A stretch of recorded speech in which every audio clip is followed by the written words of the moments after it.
Many families are struggling to make ends meet during the pandemic. How one nonprofit is continuing to help those in need with a little help from the city of Tucson. Good evening. Thank you for joining us. I'm Pat Paris. Valerie Cavazos has the night off. The pandemic has added to the financial burden of families, children, and charities. 9 on your side's Craig Smith has more on how one well-known nonprofit is trying to handle the strain. For more than 40 years, Casa de los Niños has helped families and children in crisis.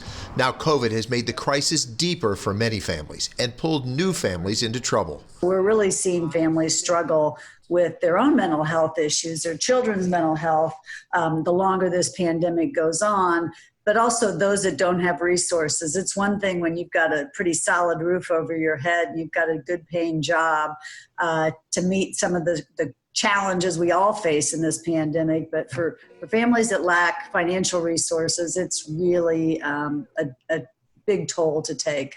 Casa de los Niños is one of many nonprofits getting federal COVID assistance grants channeled through the city of Tucson.